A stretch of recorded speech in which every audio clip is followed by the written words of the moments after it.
guys, Tambo here with your Week 4 core report. Our cores have been on fire this season, and our guy Hoop nailed the Week 4 strategy, stacking up the Lions and Seahawks game. Hoop went cheap at quarterback, rostering Geno Smith with the double stack of DK Metcalf and Tyler Lockett. He then went full onslaught for the game by adding Jamal Williams, TJ Hawkinson, and Josh Reynolds from the Detroit side. Hoop topped off his lineup with several one-offs, including Austin Eckler, Josh Jacobs, and the Eagles D, racking up a score of 252 DraftKings points with a unique lineup that actually took out a 33-man dupe train, shipping the Hoopster $1 million in the Week 4 Millie Maker. Several of the players from Hoop's lineup appeared in his core plays and cash player pool provided to our premium members, who also had some pretty big weeks. MC won over 3K on DraftKings, Raholman hit for over 5K, Nika hit for over 6K, and Chase Addy NC shipped for over $45,000 on FanDuel. And Hoop isn't the only expert to hit big recently. JT Hayes hit for $20,000 in MLB last week. Big T hit once again, profiting over $33,000 on the NFL Week 4 afternoon slate. And our guy Locks had a huge night, shipping for over $213,000 on the Sunday night Showdown slate. You can watch all of our experts for free by visiting our YouTube channel and subscribing right now. For our premium content, where you can access all of our core plays, playbook, Discord, premium videos, and more, visit runpuresports.com and sign up for a membership today. At RPS, every sport is included for one low price. Sign up for our premium membership today, and let's keep running pure.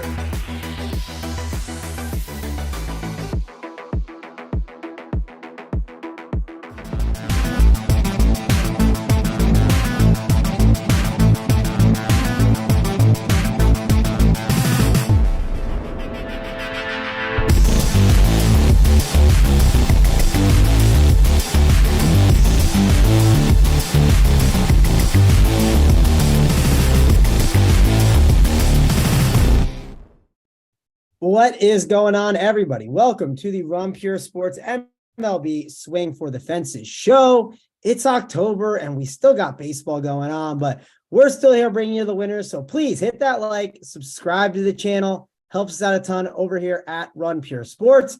This is our Up the Lock show, and I'm live with the guys who, man, they'll watch MLB if it was December. I mean, you can get them to go to a spring training game together in like Arizona. I think they'd be in. So we got two guys that love talking baseball. Let's go to Steve first.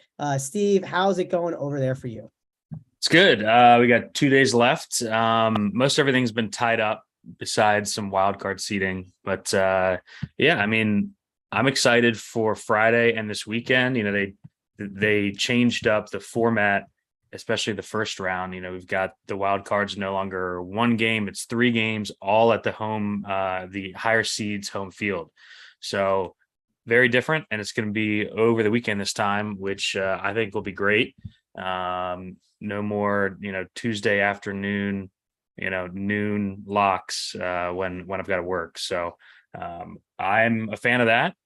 So yeah, we got 2 more days of the regular season, an off day, and then we're off. The Mets are winning right now, putting some pressure on the Braves, who got blanked last night by my guy Luzardo, 12 Ks. Of course, not on the DK slate. So if the Mets win both games tonight, the Braves have to win their game, or else it goes to the final day for the division. So that's basically the only big thing still out there. What would it so if the Mets win both and then the Braves win one, there's a game tomorrow, and then what would the standings be? Are they still up one? If the Braves win, they clinch. Right. If the Mets lose either of their games today, the Braves clinch. Well, I'm a Met fan, Steve. I'll admit I wanted to watch this closing race, but I've been sick and I literally haven't been paying attention as much as I wish I have. So the Mets, basically, if they win today, both Braves lose, then it's even, and then whatever happens decides it. Yeah. So the Braves have to lose out and the Mets have to win out for you. Okay. Gotcha. That works for me. We'll see what happens. Should be fun. Hopefully, I got a little nap in today. So hopefully I'll be able to watch some of the games a little bit later. DC, let's head over to you. How is it going over there for you? Are you excited for playoff baseball to start? How's it going? Things are good. Yeah, I'm definitely excited for playoff baseball. Not as excited for these last couple days with the regular season, where what is it, like 28 of the 30 teams, something like that, have pretty much nothing to play for going forward. So it does make, for kind of uncertain, difficult DFS times. We'll see, the top pitchers on this, like Garrett Cole, Justin Verlander. We don't know, how long they're going to be pushed. So far, most of these teams kind of, I think maybe to somewhat of our surprise, Steve, most of the pitchers have kind of not been held back, maybe as much as we thought they would be down the stretch. So I don't know if that will hold true tonight, but it does make it difficult because there's not that many good pitchers going that you're really interested in, except for the ones on teams without anything to play for. So, almost feels like sort of like an exhibition slate a little bit today with teams just kind of playing out the string for the most part. But nevertheless, there will be winners crowned in DFS at the end of the night, and we'll do our best to help you get there. Yeah, someone's going to win 50K on DraftKings today. I don't know who it's going to be, but someone will, right? So we're going to do our best to make sure it's one of you guys. Again, if you could please like this video, subscribe to the channel. I mean, I said it the last time we did a show, right? There's 245 watching. If there's 245 people watching and it's a baseball show in October and we got 57 likes, I mean, what's going on here? How are you guys not hit the like? We might have to cut the plug here. I might have to say, Simon, let's get this out of here and go to premium. So please hit that like, guys. We appreciate it a ton. Let's dive in and talk about this slate because there's a lot of good top end pitching to discuss. And you guys talked about some of their pitch counts, thinking these guys might not go as long. The one thing I think to counter with now is, I don't know, it's late in the year and I think they're just stretching them out. And then I think if you could tell me hey, Verlander was going to pitch today and then he was going to pitch Thursday, sure, they would maybe not have him pitch or ease him in. But obviously, I think it's the perfect time of a 5 games off or 5 days off where I think they're just going to be full go. Obviously, if the score is 9-0 or something, or the bullpens need to get some work, you can make an argument for that. So let's go over to you first, DC. I see you nodding your head. What are you doing with Verlander? What are you doing with Cole? Sounded like Steve wanted to spend up a bunch at pitcher tonight. Do you want to spend up? Talk about the top end range. Yes, can certainly make the case. I mean, we just don't know, right, how long these guys are going to get to pitch. There's no way to know. The managers haven't told us. They've got, no reason to tell us exactly what their plans are.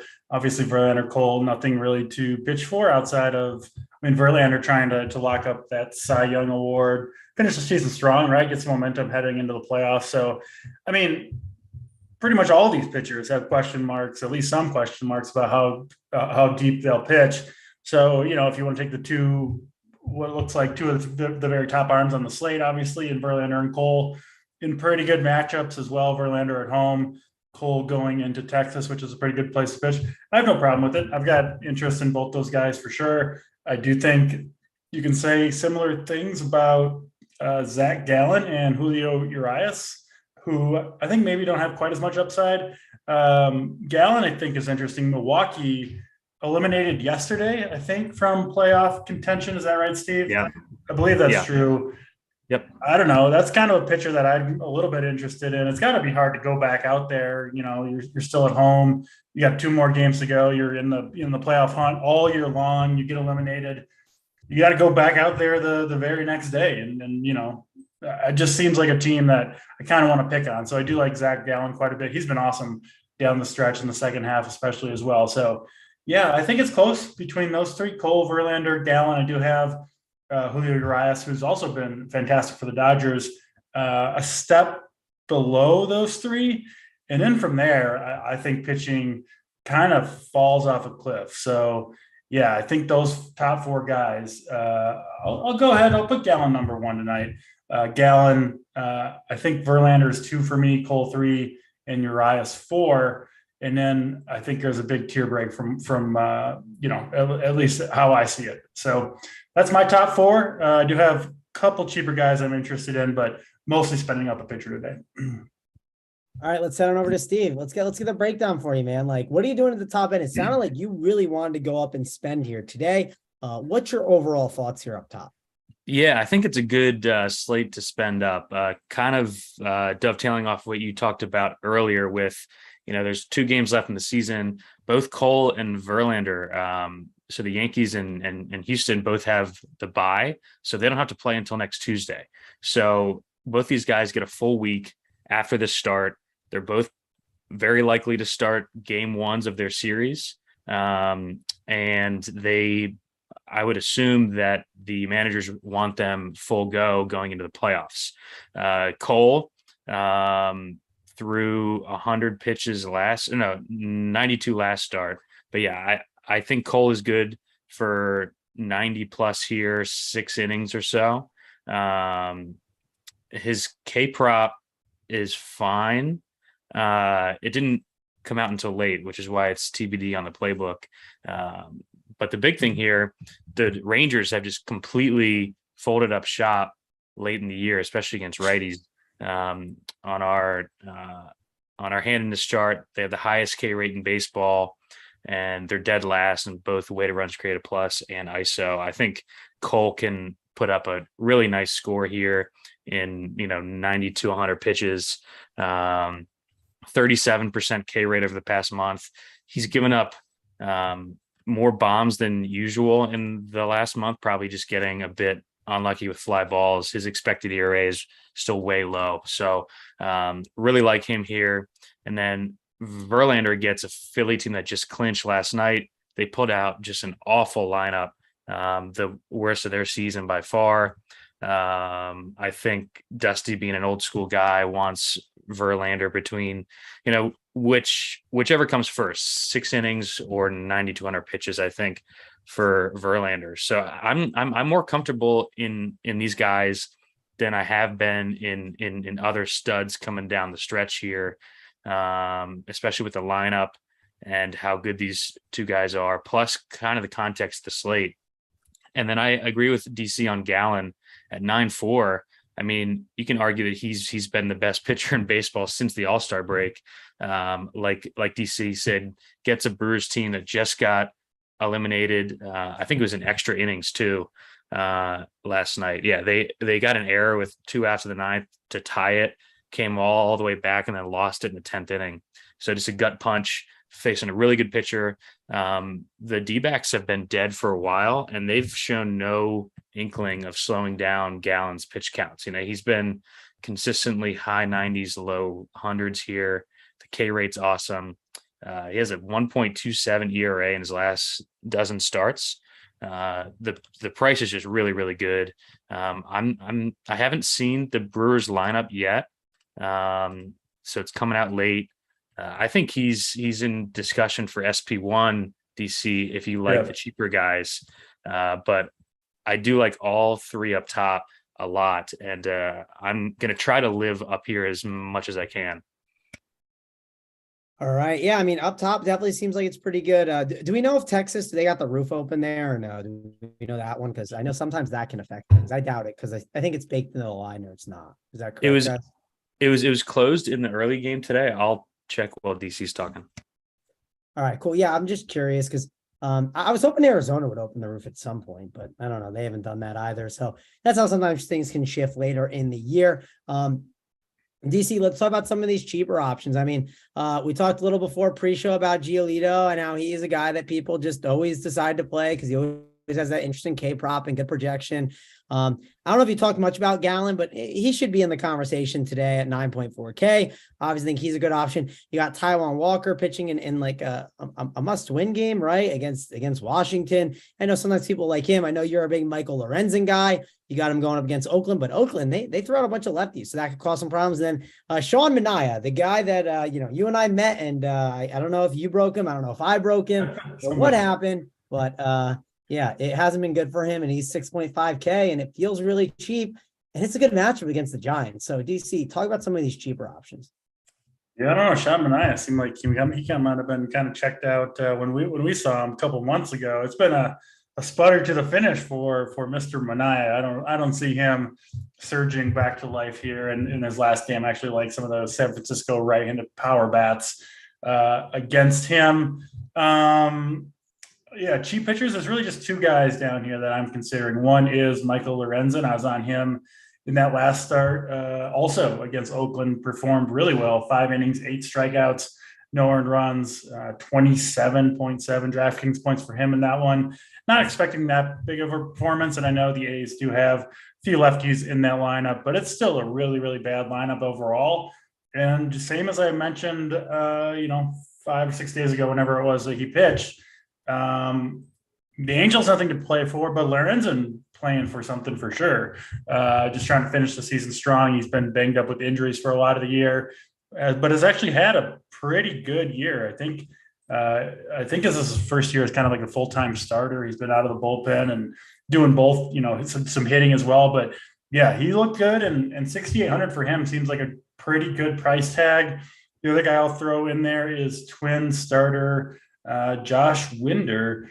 Kind of the same philosophy that I had for him last start. It is also the same matchup for him. Just another guy auditioning for a role in the starting rotation next year.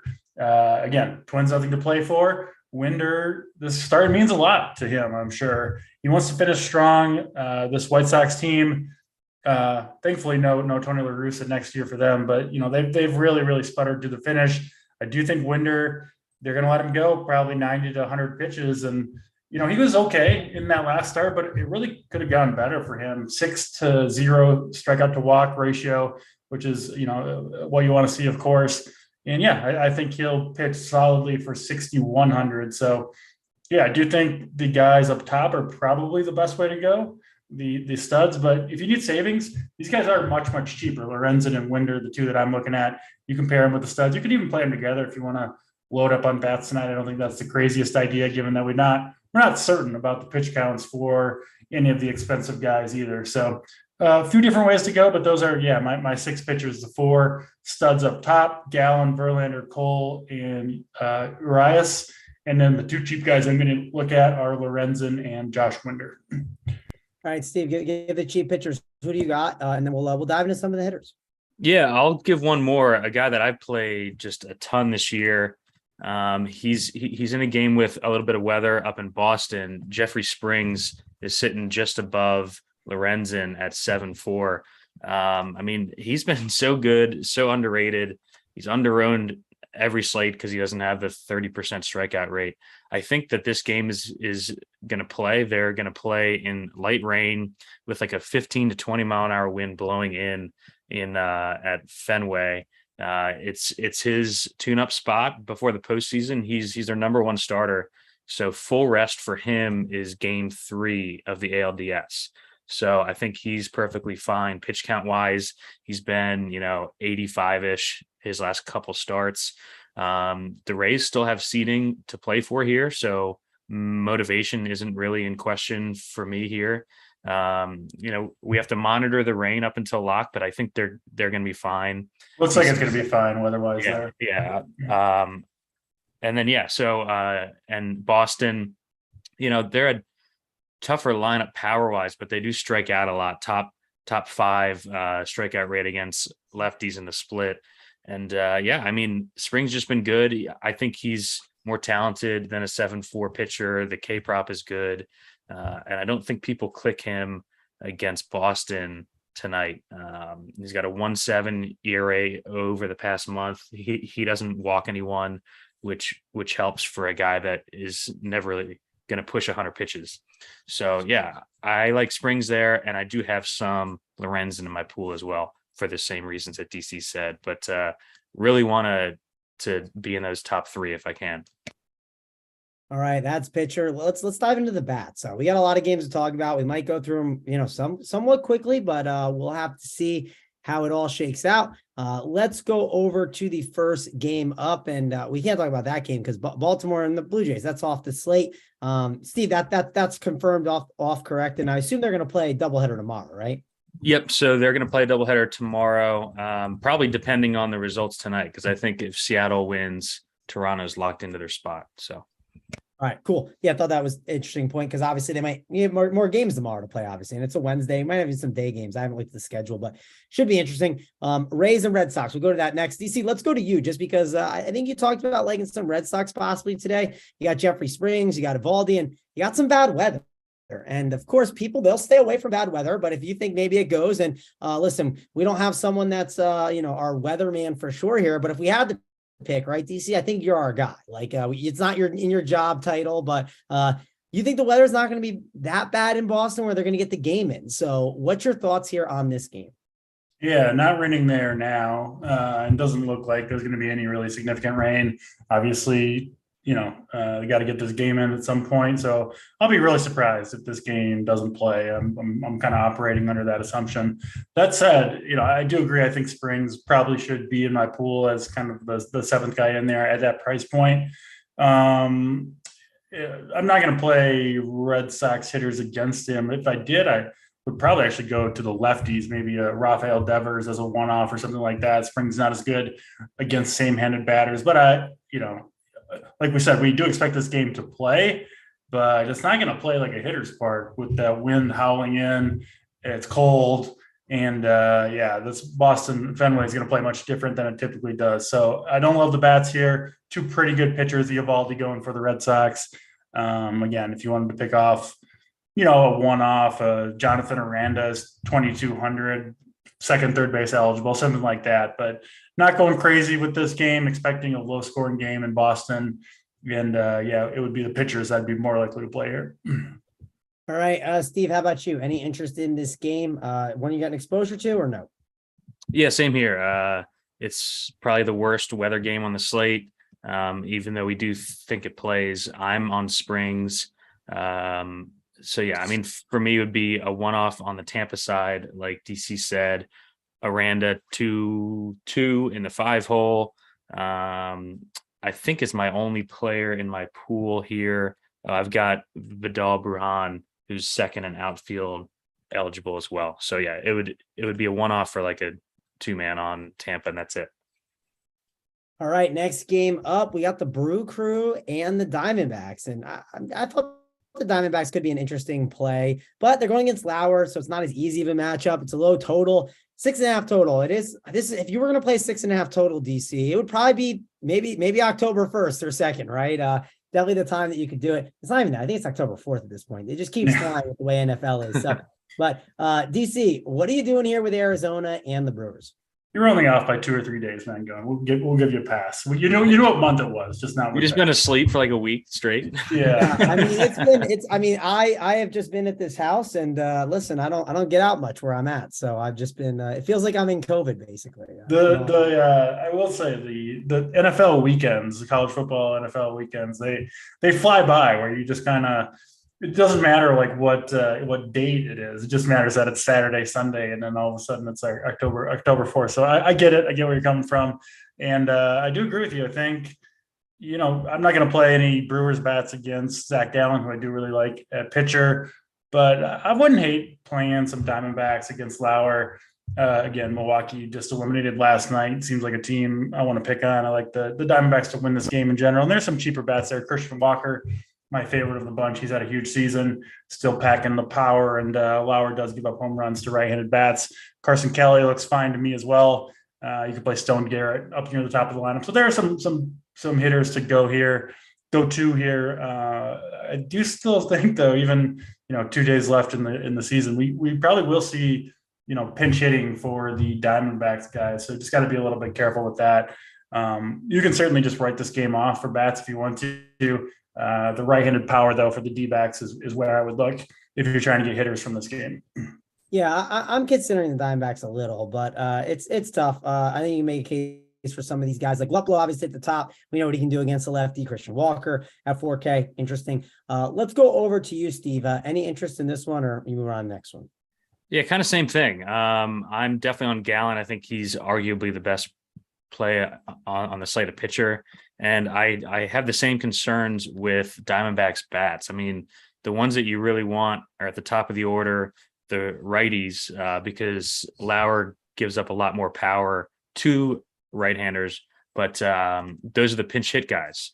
I think Stone Garrett is safer than Luplow, so I definitely prefer him. And I think, for me, it would be like a Garrett one-off, and that's about it here. All right, let's head on over to the next game. Next one up is Yankees and the Rangers, and 7.5 total here. It's Kobe Allard's going to be out on the mound against Garrett Cole. I doubt we're playing any Rangers really here. Rangers aren't really playing for much too. If you look at that lineup, I mean, it's kind of ugly towards that bottom of the order. DC, let's go over to you. I'm assuming no Rangers, but Yankees, I think they should be in play here against Allard. What's your thoughts on this one? Yeah, I really like the Yankees here. Going to start off as a bullpen game, and they're going to go to the lefty Colby Allard. The Yankees rolling out looks like 9 righties or switch hitters against Allard, who should pitch, I think, half this game or something like that. So yeah, looks like a good spot for the Yankees. Again, these dome stadiums that we don't like to target in the summer, they're fine now. They're some of the better hitting environments that They we have the roof open tonight. I just checked. So it's 85 there too. Okay. So yeah, this probably is the best hitting environment on the entire slate then. Good matchups for the Yankees all game long. And, I do think, like, obviously Aaron Judge chasing 62. So he's, fully locked in.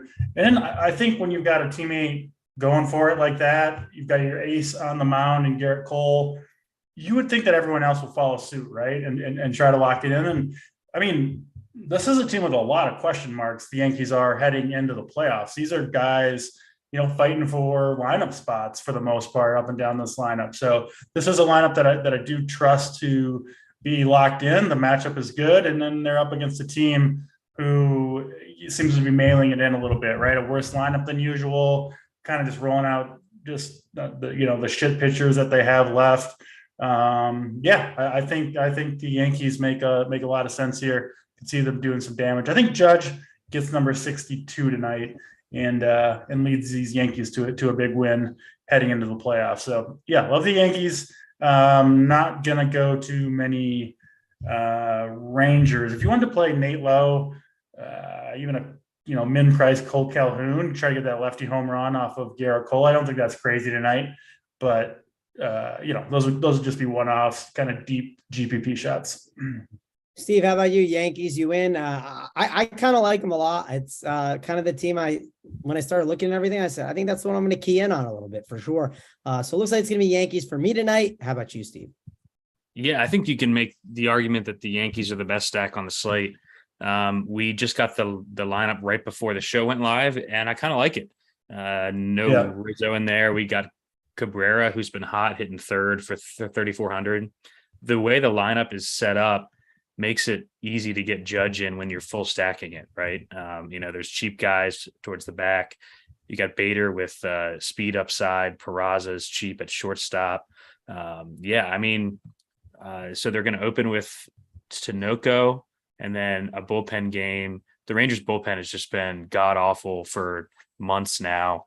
They have just been terrible down the stretch. I think they've gone like 11-30 or something in their last 40 games. They've been really bad. They're just waiting for the season to end. I agree. I don't play the Yankees often, but I mean, this is a great spot. And with the roof open, it's bombs away. I mean, I think they might be my top stack on the slate. All right. Why is this game not on FanDuel? The Yankees game. Because they don't include double headers, and they played one earlier. Double header, yeah. That makes sense. All right, let's shift on over to this next game. Obviously, Yankees going to be a really good stack. One that I think all of us like. Let's go to this Twins and White Sox game and DC. I forget what's the date. October 4th. It's October 4th. Are we playing the Twins one more time? What's the plan here? How are we doing the Twins? Are we playing them against Giolito? Yeah, I did just put in my core plays and FanDuel. I'm rocking with the Twins one last time, one last ride. Yeah, I don't know. I don't even know who they face tomorrow. Maybe this is the second to last time, but they're very, very cheap. They get Giolito just still continues to be highly overrated. It's warm enough in Chicago, and then Luis Arias is fighting for that batting title with Aaron Judge of all people, which is kind of a funny batting title race there. I'm not sure Judge is more focused, I think, on number 62, but hey, Triple Crown means something too. But anyway, yeah, Arias will be in there trying to do his thing. And the guys behind him are just super cheap. Correa, Urshela, Nick Gordon, we've been on, still 2,200 on FanDuel. So you can get this stack very, very cheap. I like the matchup. Weather's pretty good. I don't think many people are going to go to this twin stack. They've got only a 3.5 total. And I want to pay at pitching, especially on FanDuel. So they do make some sense for me over there. Probably not going to go there on DK, but FanDuel, they do make sense. Like I mentioned, I do like Josh Winder as a pitcher a little bit. Just been off the White Sox for some time now. Probably going to stay that way. Depending on how many teams I end up with, I'll mix in some Josh Winder as well. But yeah, give me these cheap Twins one more time, burn some more money, and that'll be that. Mercifully, we won't have to think about the Twins, Mangone, until next April after tomorrow.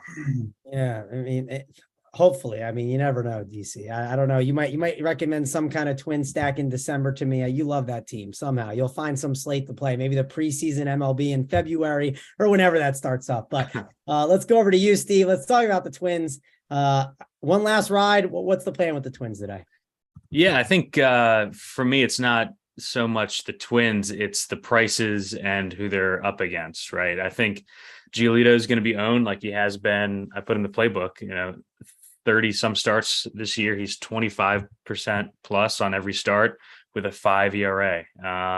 He can't get righties out, 1.73 whip against righties on the season and 1.8 bombs per 9. So I prefer the righties, and it kind of works out because the lefties on this team have power anyways, with Cave and Wallner and guys like that at the bottom of the order. So I like him on DK too, just because you can double spend a pitcher and comfortably get these guys in with another good team like the Yankees or the Dodgers or something like that. So I think it's more their pricing, who they're facing. It's the nicest it's been here in Chicago in at least a week. So yeah, I mean, I'm not jamming them in love the Twins. It's more of a, I needed a cheap team in a decent spot, and I think they kind of fit the slate well. Yeah, well, I'm good. I'm gonna watch the Twins burn. So I'll watch it all fall down today. I'm good. I'll pass on that. And I won't be playing the White Sox. That was a disappointing ending for them. So let's just shift over to another game. Let's talk about this 6.5 total with the Phillies and the Astros here.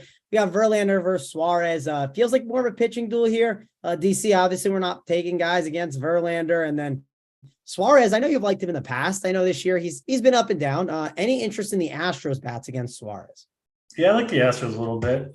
Kind of similar to the Cole situation. I think the Astros just having Verlander on the mound, you can kind of tell by the lineup that they're rolling out there that they're going to go out there and try to enter the postseason with a little momentum. Got their best lineup they can play, and then the Phillies, like Steve said, clinched yesterday. Their lineup that they're rolling out there is really, really bad. So a bump to Verlander. I wouldn't be surprised to see the Astros kind of run away with this game early. Suarez himself, I assume, will be, doing his best out there, trying to get ready for the postseason himself. But I do like the Astros bats, specifically Altuve, Pena, Bregman, the top of that lineup. But yeah, you can go to this full stack, I think, for sure. Looks like a pretty good spot for the Astros to me.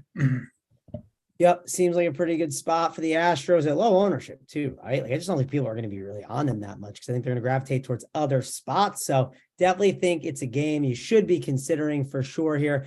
Steve, you like playing Astros. Is today the day? Are we playing the Astros? What's your thoughts?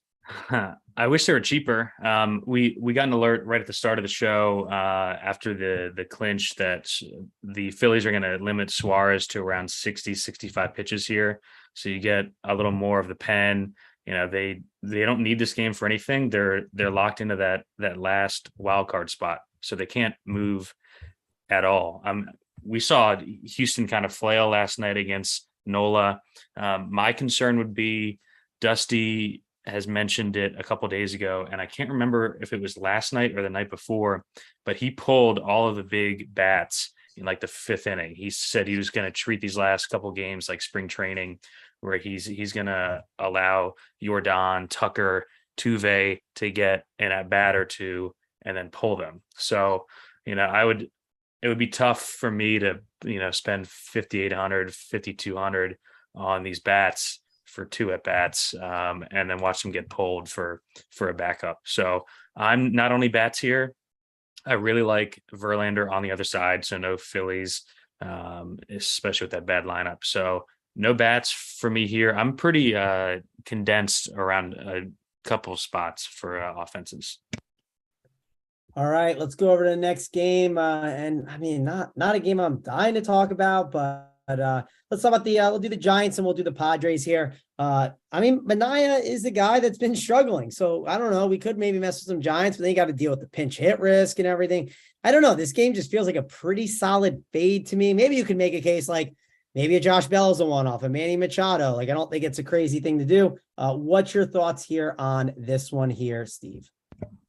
Yeah, I think this is an interesting spot on the Padres side. They are still playing for something. And we get, I feel like the Giants have done this bullpen shit for like 2 straight weeks. And the Padres have been hitting down the stretch finally after they were cold for what felt like a month straight.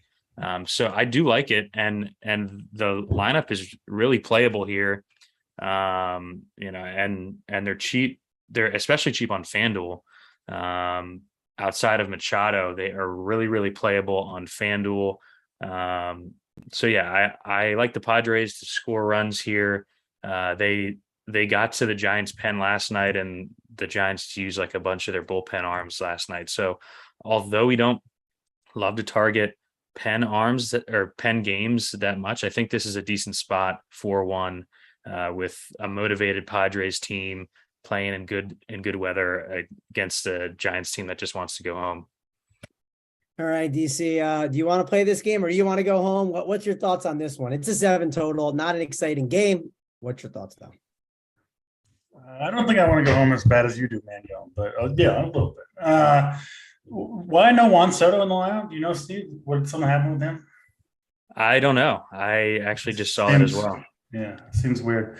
Yeah, I think the Padres are fine. No Soto does kind of reduce my interest in them a little bit. I can't play Sean Manaea. I don't see a lineup yet for the Giants, but they've got some right-handed power that could do some damage there. You know, there is the pinch hit thing, but who knows? Maybe Mr. Kapler will let these guys play. You know, 2 games left to go in the season. It doesn't matter anyway.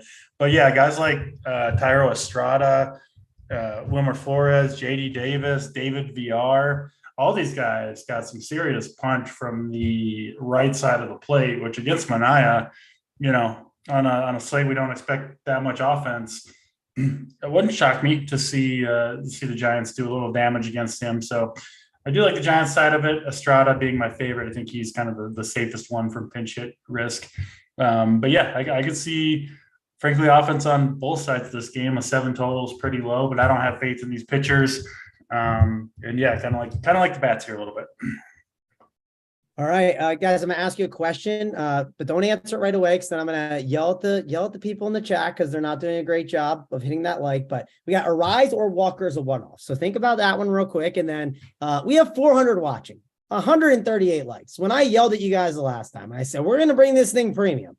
It went from 52 to 104, just like that. So I don't know. We got 20 minutes left. I don't have to sit here and just like answer all your questions. We could end this show early and just kind of mail it in like some of these baseball teams. I don't want to do that though. So please hit that like, subscribe to the channel, check out all the content that we have over here at Rum Pure Sports. And listen, maybe if you hit that like, I can afford some better lighting in this room that I'm stuck in right now. So yeah, DC, let's go to you though. Arise or Walker? Which guy you got? I think it's got to be Walker, just with the bigger power. We're trying to win a tournament here. He's the more likely one to get in the in the optimal lineup when it's all said and done. So I'll go Christian Walker. But yeah, I do like Arise a little bit too. All right, Steve, Walker or Arise? You got to pick one. Yeah, I mean, one guy's got like 37 bombs in the year and one's got like 8. Arise is going for the batting title. I do think that he's a good play just because of his price. But yeah, I'll go Walker for the upside as well. All righty, let's go over to the next game that we got up here for you. We should talk about the Angels and the Athletics. That's definitely a game to discuss here. It's a nice little total, 7.5. That's not terrible right now. Some of these that we've been dealing with aren't great. And 7.5 for Oakland too. That's like not like the worst thing, at least this time of year. So Steve, let's go to you though, because you love talking about the A's. Yes, it's not the daytime, but I'm not saying I want to load up on the A's, but I think some of these A's as one-offs or 2-man stacks are really good, like Sean Murphy, Seth Brown. Like I really like Seth Brown today. He's someone I'm looking to get into my lineups. How about you? Yeah, the A's a couple weeks ago called up a bunch of guys Connor Capel, Clement, Mondu. I mean, the the whole lineup looks like a bunch of creative players, but they've been playing some spirited ball down the stretch. These guys are trying to win jobs. They're not big names or anything. I think I would stick to the lefties if you're picking off Oakland bats. I am going to have some Lorenzen, but yeah, I mean, he's definitely worse against left-handed bats. And if you look at that Oakland lineup, Seth Brown, like you said, hitting third, definitely my favorite. And then Capel hitting fifth for 2,200. I don't mind either. But it's the other side that I have a ton of interest in. Angels against Cole Irvin, who he was okay for a while. He is just completely fallen off a cliff over the last month or two. He's been really, really bad, giving up 2.3 home runs per nine in the last month. They actually just put out the Angels lineup. It's their normal lineup. Plus, wow, look at that. Anthony Rendon is back for the last 3 games of the season. I thought he was dead. I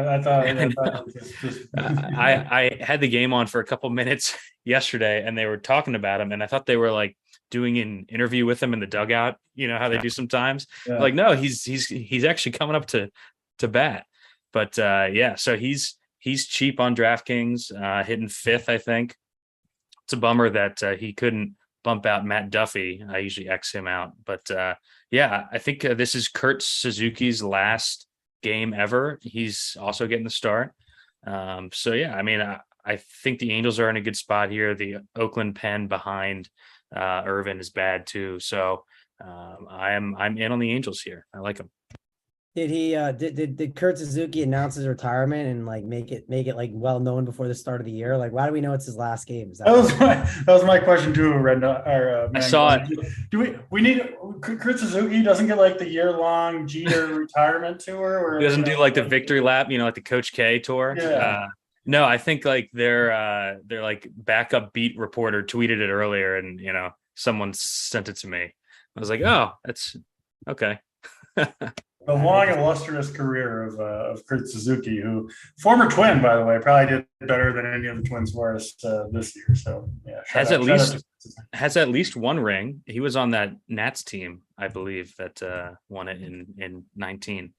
Couldn't have. I wouldn't have got that trivia question right. So good memory there, Steve. Yeah, it is funny, the Nats. Like I remember in our coordinators chat, right? There are people saying, "Oh man, it sucks to be a Washington sports fan." I'm like, damn, you guys won a ring in like 2019. Don't you remember that? I mean, yeah, it was like real quick, and then you guys fell off again. But like it did happen. Well, Caps won the Stanley Cup right before that too. Yeah, you're right about that too. So Matty Ice says, great pull, Steve. Yeah, Steve's pulling out all the baseball trivia here. Hey, listen, we got guys that know that Kurt Suzuki played on the 2019 Nationals World Series team and know that it's his last game. And there's only 159 likes. Like I said, I'm down to pull the plug early. So, we might have to. We'll have to see. Let's go on over to actually, DC. I haven't asked you yet about this game because you like Michael Lorenzen. And I think the A's are really in play today. I really like some of these guys, but it's more one-offs. What's your breakdown here on how you're handling this team? Yeah, I'm not going to play the A's, but I get it statistically. Lorenzen is much worse against lefties. And, on day 189 of the baseball season, I haven't got the heart to argue with you and defend my guy, Michael Lorenzen. So you guys can play the A's. I'm not going to do it. I do like the Angel side of this one. Yeah. I'm not playing Anthony Rendon, though. No thanks. This guy was doing jack squat before he got hurt. He's min price on FanDuel 2K. I'm sure some people will go there. Not me. Did you even know he was rehabbing? I didn't even know that he was. I bet he was coming back. I think Rendon seems like he kind of got paid, and because he was always like rumored, or does he really like love baseball anyway? That kind of guy. If he that was the thought. That was the thought when I was in DC when they were talking about re-signing him. They're like, we're not sure how he's going to react to getting $200 million. And he's reacted exactly as we thought. So, hey, like many of us might, if we got $200 million and you're just going through the motions a little bit. Not Big T or Hoop. They're still grinding despite their $200 million, but the rest of us mortals. But I do like this top four of the Angels: Rengifo, Trout, Ohtani, Ward. I think you can make a case for those four guys being four of the, best consecutive hitters of anywhere on the slate. Like you said, Irvin kind of was smoke and mirrors. It kind of, it's like you're waiting for the other foot to drop all season long. Finally did. And it's been quite a fall from grace for him. Angels are one of those teams that nothing to play for, obviously, but it does seem like they are going to finish the season, with as much pride as is possible when you've got two of the best players in baseball and you're 30 games under 500 or whatever. But this is what it is. I do think the Angels look pretty good here despite playing in Oakland. By the way, speaking of guys, I didn't think I would even talk about on October 4th. Eric Hosmer's back in the lineup. Would you look at that? I was just scrolling and I was looking for a first baseman when I was like, what do I get here? Oh, Eric Hosmer. That's not something I'm interested in. There's some odd lineups and names in there tonight for sure. For sure. Let's shift on over to the next game. And we got, which one we got? Oh, we only got one left. It's the Colorado Rockies and it's the Dodgers. And I guess it's a good debate today. Is the chalk, is the best offense, is it the Dodgers or is it the Yankees? I think that's the conversation a lot of people are having. Steve, let's go over to you. It sounds like you like the Yankees more than the Dodgers, but let's talk about it because this is definitely going to be a spot where I think people will want to get exposure to these Dodgers.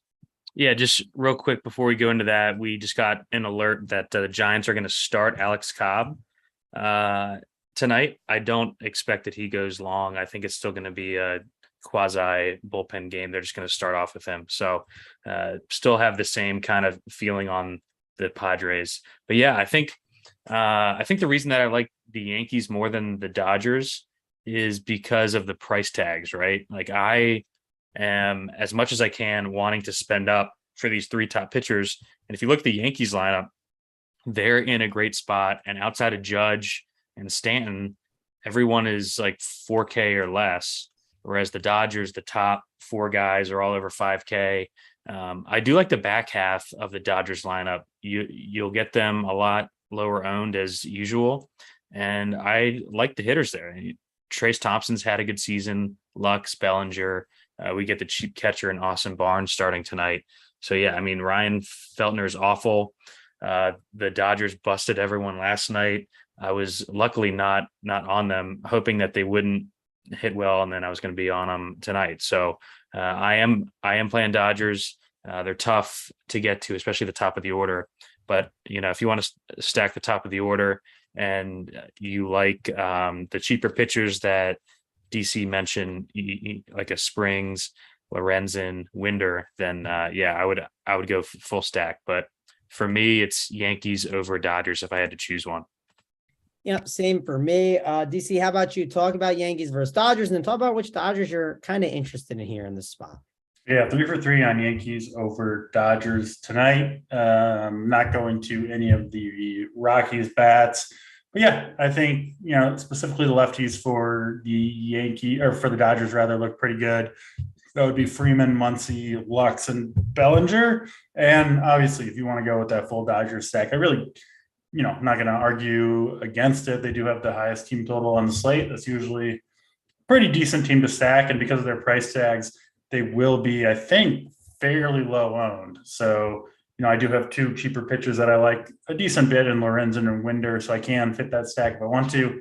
And yeah, could be a pretty good way to go. So yeah, I like the Dodgers. They're not not at the very top of my list, but certainly a good option tonight. All right. Agree with you there on that one. We got like 12 or 18 minutes or so. We got 171 likes, 369 watching. So we'll obviously do our best to keep breaking everything down and talking about it all here. I guess let's if you have any questions, throw them in the chat. Let's talk about the stacks though. We already talked about pitching. Who are your favorite stacks? I think we all like the Yankees across the board. For me, you go first, DC. Is it Yankees, Dodgers, and then who are some of the other guys you're looking at? Yeah, Yankees, Dodgers at the top. I don't like the Padres as much as I did without Juan Soto, but I still think they're a solid option.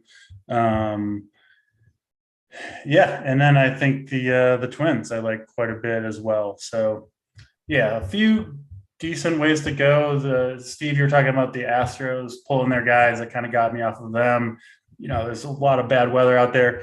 I got to add in the Angels. I think are a good way to go here too. So I'm going to add them to the mix as well. All All right, they're added to the mix there for DC. For me, it's Yankees one, but like they're just my main stack. I know I'm doing that. And then when I'm looking at the mini stacks, right? Like I do think like DC, like I'll give you the Twins as the mini is kind of interesting. Like a little Nick Gordon, I can always be. There we go, Mango. A little bit. Like I'm not. Yeah, there we don't go. You dare 5-man stack them. That's all I'm going to say. Why not? Why not? That's not going to work out, Steve. It's not going to work out well. I mean, we don't have one game on the slate with an 8 total. If the Twins score 4 or 5 runs like they do, every so often, that like the stacks that won last night, I think the highest score is like 130 something on DraftKings with 2 pitchers going off. So like with these low totals, you don't need a team to score 10 runs. Which is one of the reasons why I'm paying for the top pitching and playing some of these shitty offenses that I usually don't. So it's a good thing you don't need 10 runs because the Twins aren't giving you 10 runs today. Yeah. I wouldn't play them if, there was cores on the slate or, it was 90 degrees somewhere. It's tempting, Steve, but I'm gonna bring up the gift. Not today, Satan. I'm not letting the Twins bite me that bad. But I will let some Nick Gordon might get a little exposure to him. And I really like the A's though. The A's is like that mini stack. I think I really like. We'll do plays of the day. I think I'm gonna have an A as my play of the day. So we'll have to see once we kind of get to that segment. Steve, let's go to you. Who are your top stacks here? Yeah, so top for me is the Yankees. The roof being open was kind of the cherry on top there. Just the game environment is so good for hitting in comparison to a lot of these places. So yeah, it's Yankees 1 with Dodgers right behind them. Really like the Angels, like DC said. We've been playing them more down the stretch as this lineup has improved, as Rengifo has started to hit. Ward is actually red hot again. He was awesome to start the year and then got hurt and then was kind of slow coming out of the gate after that. But really like Ward now. So yeah, the top 4 there, and then pick off a guy from the bottom of the lineup that isn't named Matt Duffy, and I think you're fine there. So yeah, those are my top 3, and I'm going to play some Padres and some Twins as well. All righty. Let's go over to our plays of the day then. We got to talk about those. I mean, there's 176 likes for 357 watching. That's pretty good. And again, these are the guys who are grinding MLB every single day. So we want to give them those plays of the day. I'm going first because I already gave away that I'm going to one team. I know maybe DC won't steal it, but I don't want Steve to. But I'm going with Seth Brown. I think this is a good day for him. I think he bangs one out. So give me Seth Brown as a nice little value play that hits a home run today. Let's go over to you next, Steve. Who is your play of the day? My play of the day is a Yankee that's not named Aaron Judge. Young kid hitting 3rd tonight. He's been red hot. Oswaldo Cabrera, 3,400 on DraftKings. He's got a 907 OPS over his last 10 games. He's hit a couple bombs. He can steal your bag. So Oswaldo Cabrera is my play of the day for tonight. All right, Oswaldo Cabrera. It is. That's Steve's. These damn contests on Sunday are too small. Play of the day, as we like to make fun of him for. But we'll have to see. Soon to be the college basketball contest, which Steve, I guess that gives us some time. Talking about college basketball, obviously it's coming up. When does it start? And I know I saw you doing a little bit of research on Twitter. So tell people a little bit about some of the college basketball stuff you do over here at Run Pure. Yeah, so college basketball starts early November this year. The first month or so is really fun because it's all non-conference matchups, big time games that you don't get to see too often. So so every day we have a playbook and core plays from me breaking down the best plays from every game.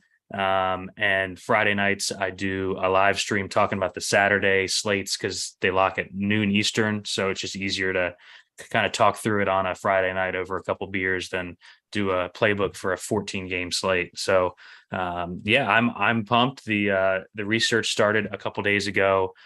We've got in our Discord only a Google Doc that I manage that's got basically a breakdown of every Power 5 team's roster and my thoughts on the players coming into the year and like who I'm high on, who I'm low on, stuff like that. So you only get access to that through our Run Pure Discord. So it's a great resource for me and the people in there. It helps us have I think a pretty large edge to start the season. So yeah, join us. It's a fun DFS sport, I think. And it's niche, but I have a blast doing it. So All right, DC, let's go over to you. Who is going to be your play of the day? Well, first I gotta say, I wasn't sure what I was gonna do on this Tuesday night, but sounds like I'm reading 60 Power 5 college basketball team breakdowns over in the Discord. So good to figure out my plans. Play of the day. I'm gonna go with Nathaniel Lowe off of Garrett Cole. Gonna take him deep. Gonna ruin some of that chalk. Awesome season for him. He's cheap, 3,800 on DraftKings. I think he can get the job done. All righty. Let's see if we have any questions in the chat. And if not, we might just kind of get on out of here a little bit sooner. Someone asks, is the weather good in Boston? DC, why don't you give that breakdown there? Yeah. Game is scheduled to start in 10, 15 minutes. So they're obviously going to start that on time at this point if they haven't made an announcement. And like I said at the top of the show, I expect that game to play. They need to get it in. Not going to rain very hard there. I would assume it will play. I'm not sure how conducive to home runs and run scoring the weather is going to be, but I do think they will get the game in. All righty. Let's next question up. Is Springs in play? Steve, what's your thought on Springs? Yeah, I think Springs is definitely in play. I touched on him at the top of the show. He's just been really, kind of under the radar, awesome the entire season. His price, I think, is way too low given the spot and the upside that he has in a game that's going to be played in some drizzle, but also a game where the wind's blowing in, the Red Sox are dead, and I think he's going to come in pretty low owned here. He's priced below guys like Giolito, who I think are going to be more popular than they should be. So yeah, I have a good amount of Springs here. All right. Let's see if there's any other questions. I mean, if not, I don't know what else to discuss. That's the thing. Unless DC, you got anything else for the people, or what are we doing? We getting out of here a little sooner? Yeah, I think we can make an early exit. Sounds good to me. All righty. Sounds good. Well, thanks a lot, guys, for joining us here on this show. We have tons of content for you guys over here at Run Pure Sports. We got everything. Hoop just won $1 million. So you got all of his content, Big T. It feels like the heater has been going on for 1.5 years now. I mean, it's insane. We had our producer Simon crush it yesterday in some NFL stuff. So good times are rolling over here at Run Pure Sports. So be sure to get in on it. But that's going to wrap it up for us. Thanks a lot for joining. For me, Mango, DC, and Steve, we will see you guys